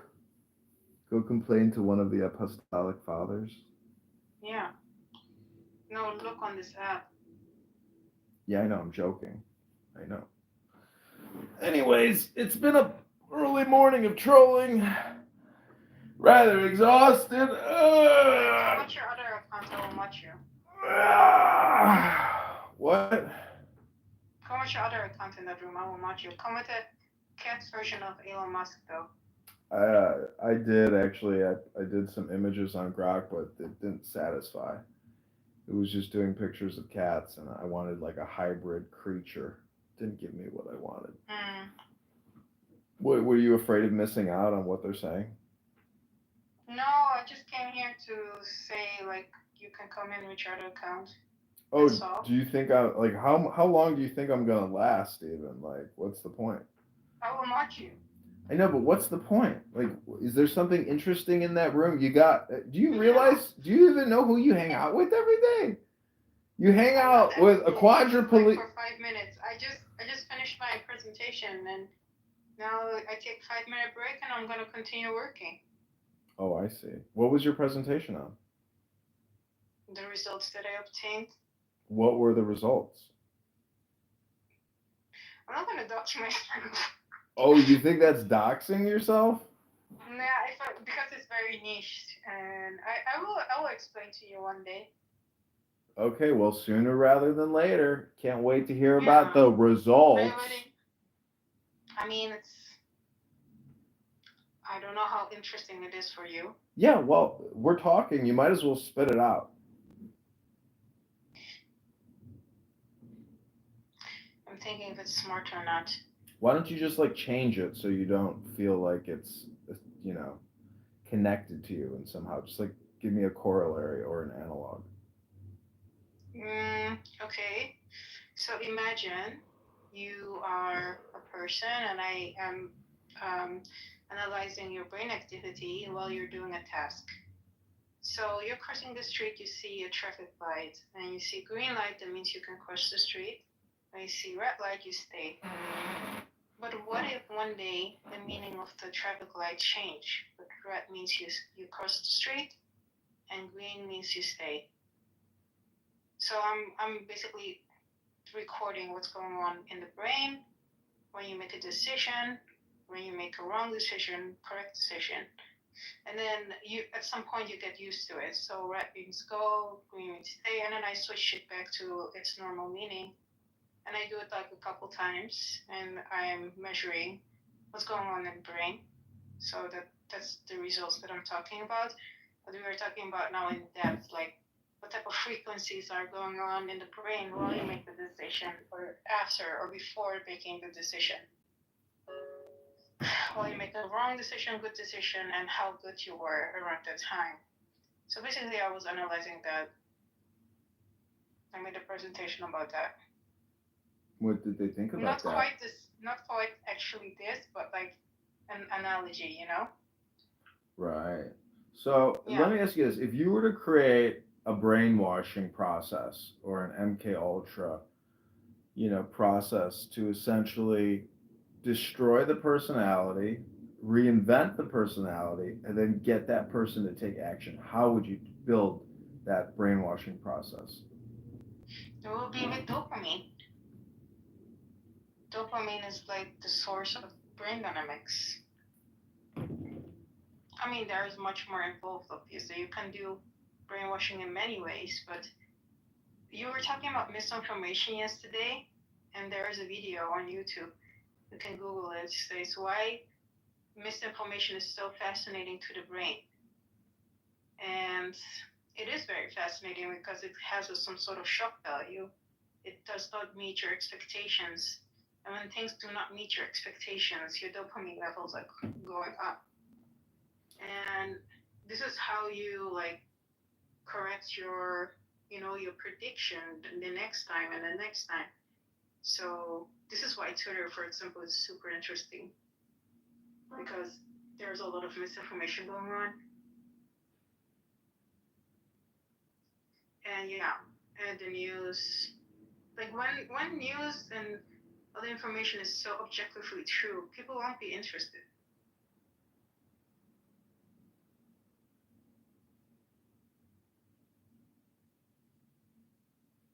But you can Google it if you're interested. There's a video about it. I don't know if it's going very in depth or not, but it's quite interesting.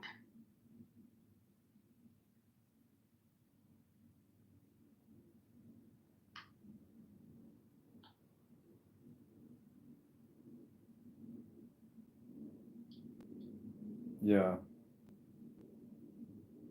It's some sort of brainwashing, Yeah, I was just looking, I was trying to find this video of this guy who's a PhD, and he was talking about like next level warfare.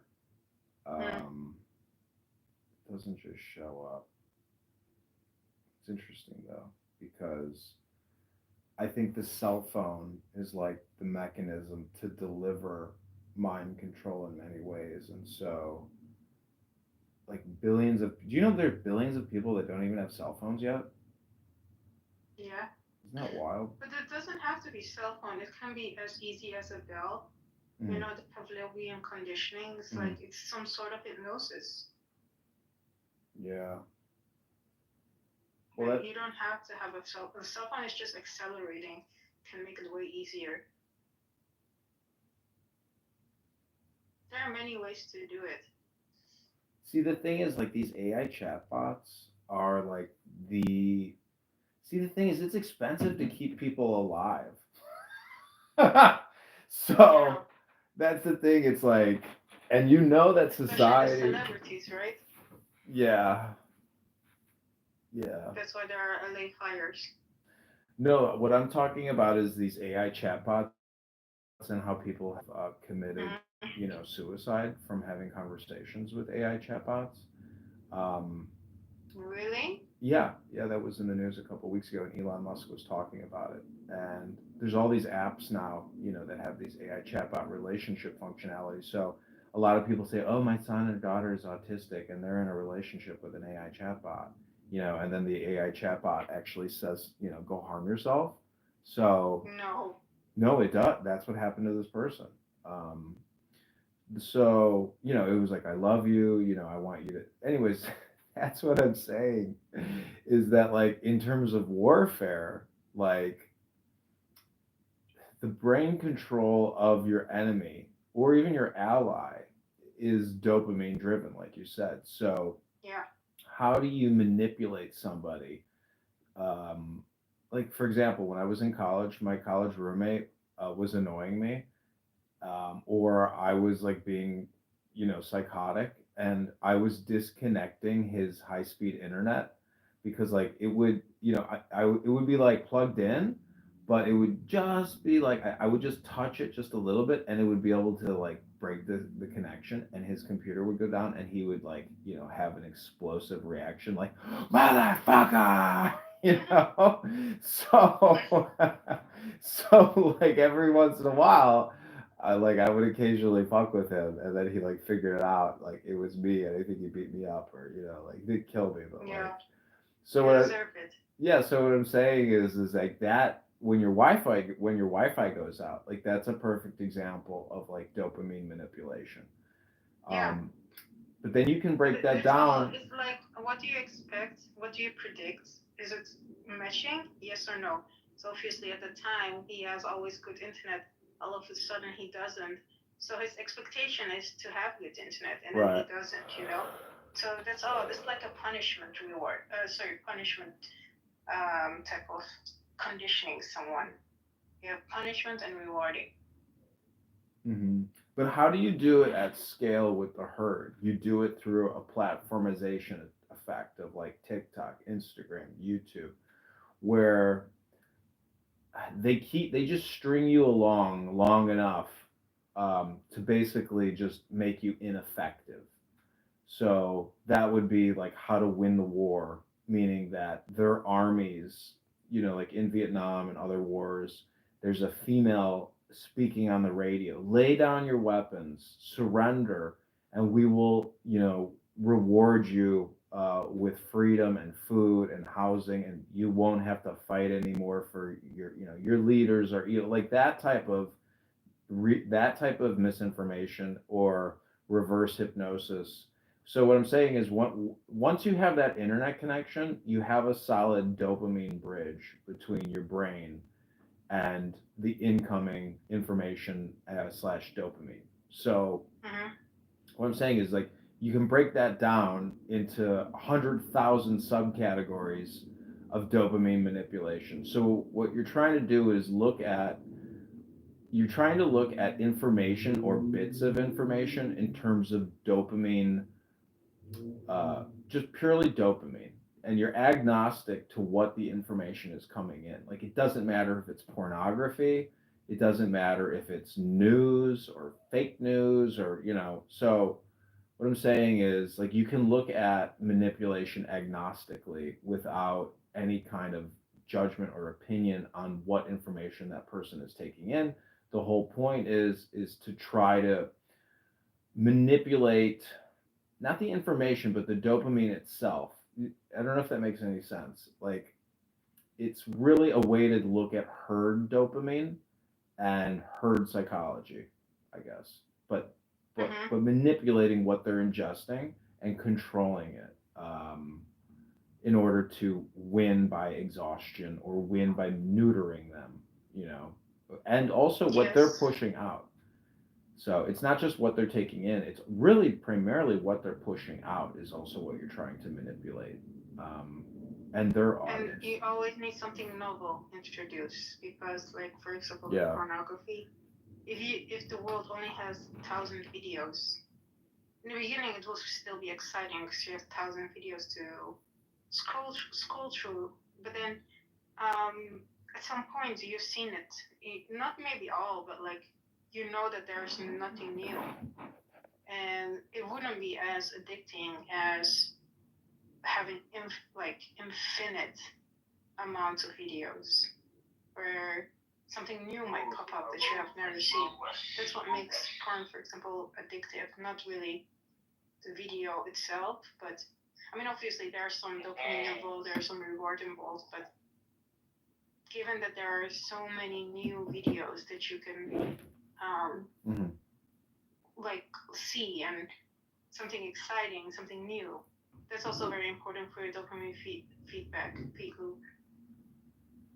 You know, when you dream, it's like almost a process of forgetting because, you know, like if you look at porn for 20 years and you've looked at 84,000 porn videos at a composite of, 655 hours or something, that's all technically in your memory, but it's also purged from your memory. And you can, visualize what is in your memory for pornography. This is actually also probably an interesting mechanism or vehicle of discovery in terms of like brain science, like utilizing porn as a way to like understand brain functionality and brain manipulation at the dopamine level, because it probably produces the highest number of internal dopamine. What about external dopamine, like in terms of like not picture or video created dopamine, but like can you take in a dopamine injection or like a huff to generate dopamine? Yeah. Cocaine, yeah. Beer, I mean all alcohol, all intoxicants produce a corollary dopamine response. I have read that alcohol and cannabis produce like tenfold the amount of dopamine. Like if you just do cannabis, it's not the same high as if you incorporate that with ethanol.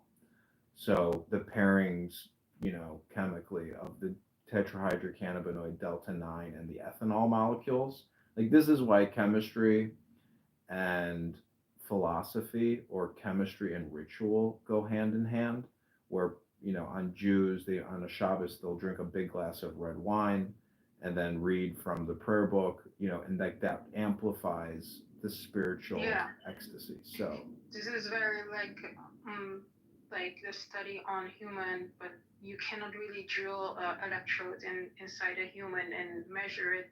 So we do it on animals, but I did a similar study. Like we activated the part of the brain where there is a lot of dopamine release. And when an animal is put in a box and it can press a lever, that area of the brain will get stimulated, so a huge amount of dopamine will get released. So what happens is the animal, at first it presses the lever and then it's like, whoa, that felt good, So it's like kind of in shock, but also like it's trying to get that feeling back. So it goes and it presses the lever like about 1,000 times because it feels so good, and it's getting addicted to that feeling within like 15 minutes or so.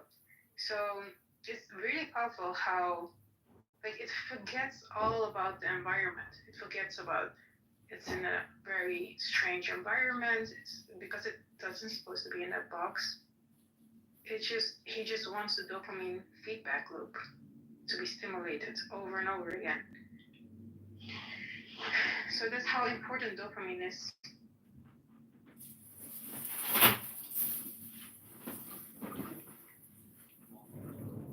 So, I mean, in terms of your, sorry, I'm eating a chocolate caramel and my dopamine is flaring.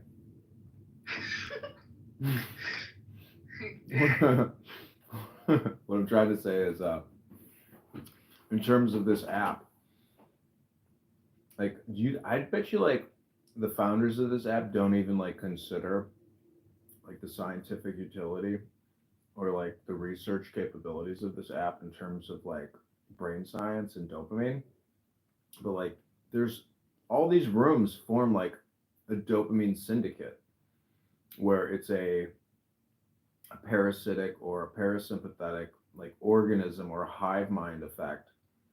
I know I've talked about all this stuff before, but to me, this is like the coolest part of this app is like there is a combination effect or combinant, like some kind of a recombination or unity that happens, and like I wonder like how you could measure IQ or measure really the dopamine effect of like the room because like they've done those Gmail experiments where as soon as you open your email on your phone or your computer you stop breathing like instantaneously, so like your conscious awareness and like your scanning and your information ingestion is paired with like a biological response and other things. Like I saw this one thing where they record people meeting people for the first time, and I think it's like 80% of people sniff their hand after they touch that person's hand.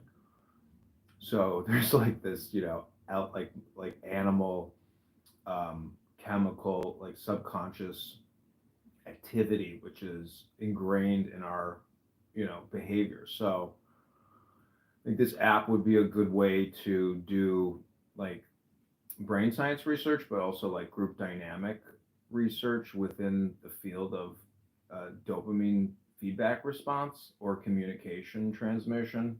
I know I'm really Yeah. rambling, but This app is very interesting in that regard. Like, I'm just giving you an assumption, but what makes this app so addictive is that the conversations you can have on this app is very unexpected. Like, people come in and out. Sometimes they fight. Sometimes sometimes somebody super interesting comes in, or you have a super interesting conversation between. Like, it makes more interesting to be on this app than in real life, because in real life people are not like coming in and out like all of a sudden, and when they come in and out it's like very intense, very stimulating in a way. Like, it just doesn't meet your expectations in normal day life conversations.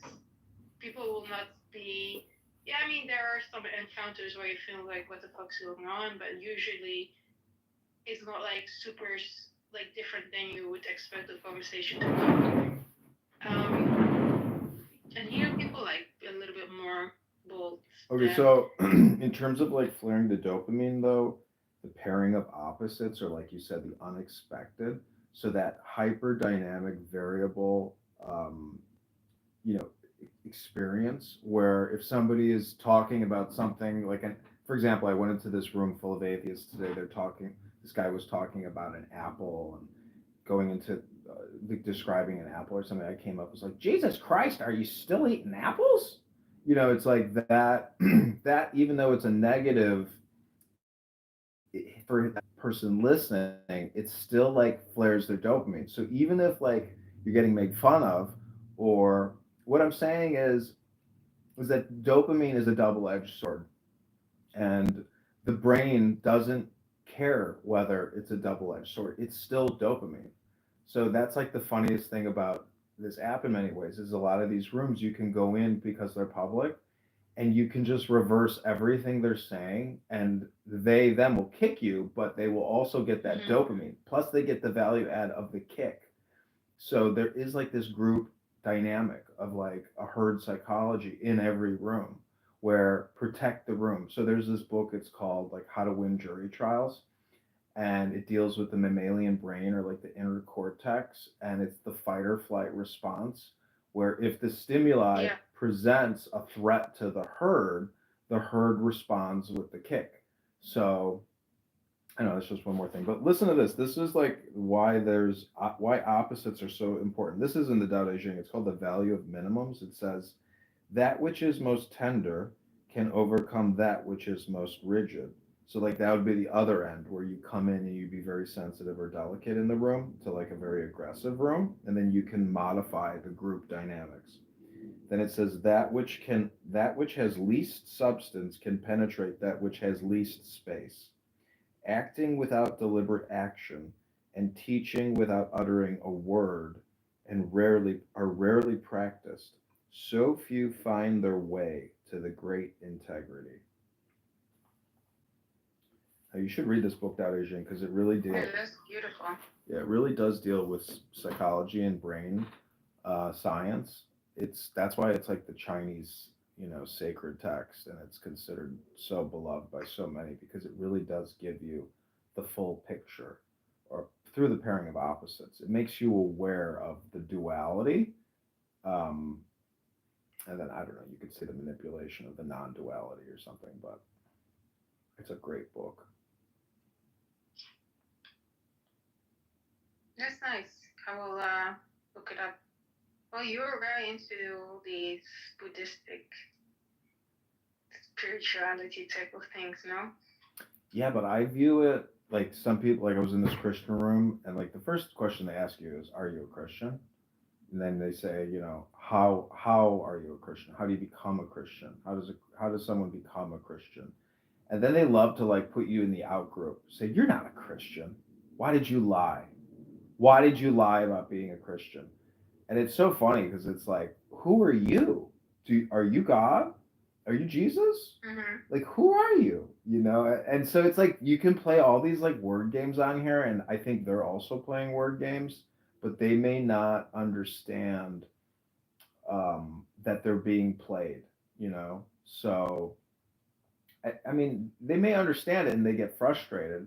But the thing is, if you really have understanding, like, are you going to get microaggressed on an app with just some random person? Like, how aware are you? Who are you? Like, it's a game, but it's just amazing how people are here all the time getting angry. Like, I'm here getting happy. I'm here trying to spread joy, but I'm also doing it in a very low key or comedic or jester type way.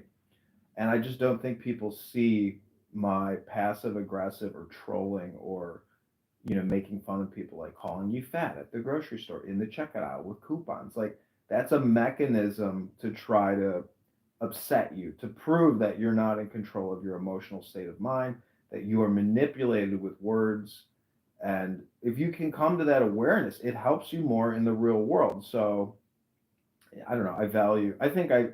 I think some people understand what I'm doing, and other people are just like, that's why I say, kick them. We don't do the thing. Like, that's me of trying that. When I do that to David Bobadilla, that's like me trying to help David Bobadilla recognize that he's a shameless alcoholic. When you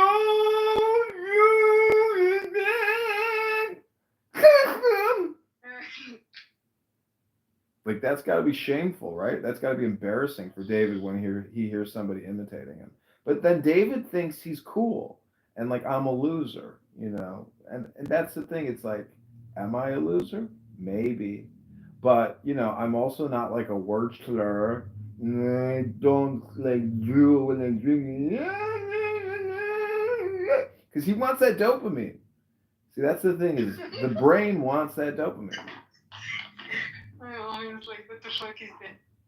Dopamine desires. I think I should write a book, and it'll be called The History. Yeah, make a book. Why not? You're an interesting person. You should. The history of. I would title it. And there is this one really difficult book that it's maybe very boring to read, but it's called the Dopamine Handbook. Mm-hmm. But that's like the hold on.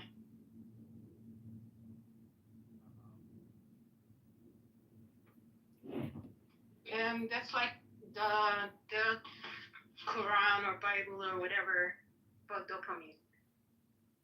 But it's very difficult to read through. It's called the Dopamine Handbook. I forgot who's the writer. Something with S. Okay, hold on. My friend called me, and let me call him back. Yeah, I need to also go on. I'll be back in the evening. Okay, sounds good. Talk to you soon. The Google number you have called is not available. Please leave a message after the tone. Mr. Dopamine.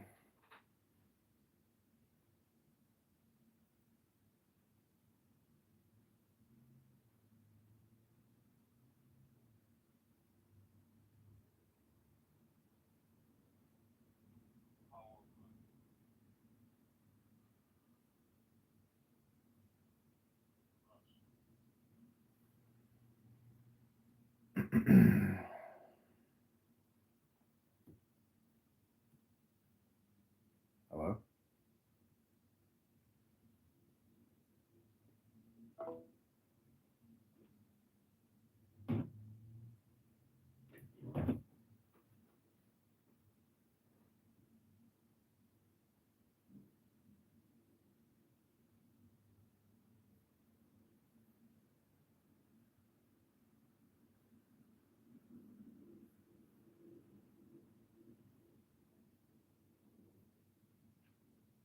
Can you put me down for 5 tonight, Hawaii over Gonzaga? I have it. I have the money. I literally have the money right here in my hand. I'm looking at it. Hey, JP? JP? How's everybody feeling tonight? It's okay by me. Let's play some cards, huh? Aces are good, right? I'm usually good at reading people, right? But you're all over the map. I can't spot your toe. Oh. Want to know why? Yeah. I don't care about winning. Where did you come from? What do you have for me today? Couple of weeks. Don't worry about it. Tomorrow. No. I'll send Tim to drop you a visit.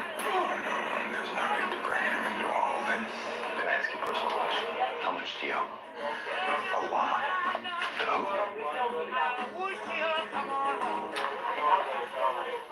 Everyone. But I got a plan. Enlisted? We go down the Mississippi, but we hit up all the action.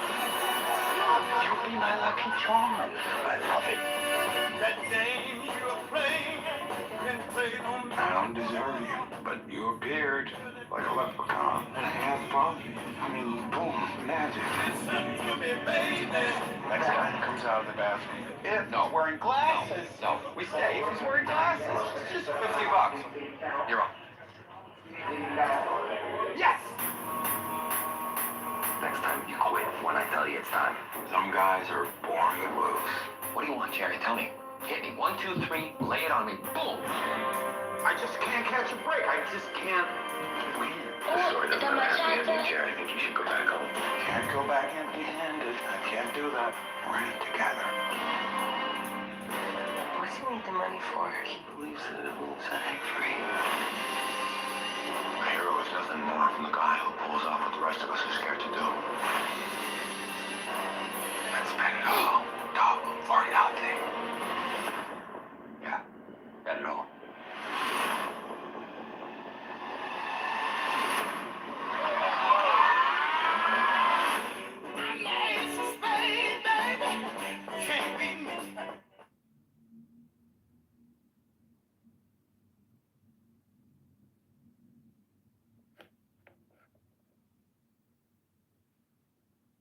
Okay, this is dopamine.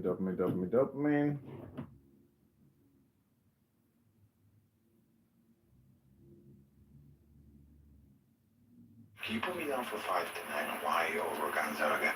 I have it. I have the money. I literally have the money right here in my hand. I'm looking at it. Hey, JP? JP? How's everybody feeling tonight? It's okay by me. Let's play some cards, huh? Aces are good, right? I'm usually good at reading people, right? But you're all over the map. I can't spot your toe. Oh. Want to know why? Yeah. I don't care about winning. Where did you come from? What do you have for me today? Couple of weeks. Don't worry about it. Tomorrow. No. I'll send Tim to drop you a visit. No, there's no need to bring him into all this. Can I ask you a personal question? How much do you owe? A lot. No.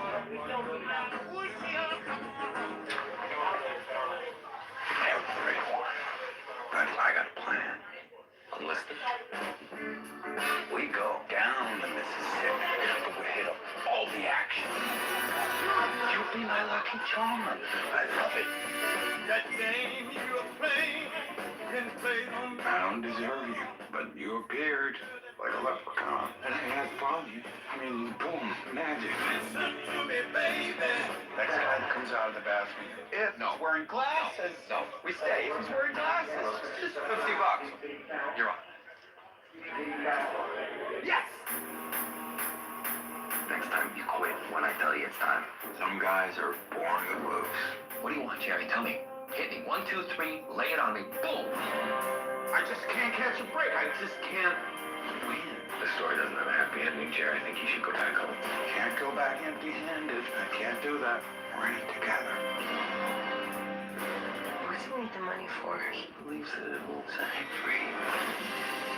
A hero is nothing more than the guy who pulls off what the rest of us are scared to do. Let's bet it all.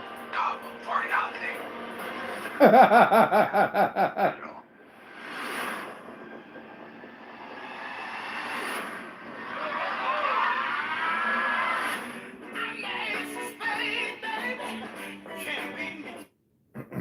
Interesting.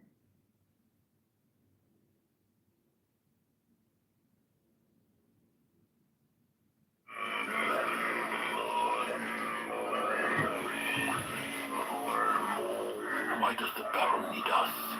Harkonnens outnumber the Atreides.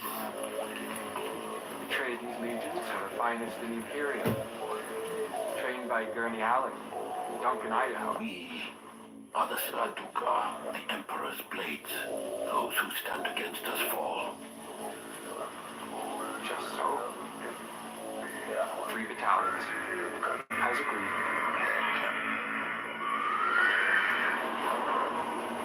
The Emperor commands it. It is done.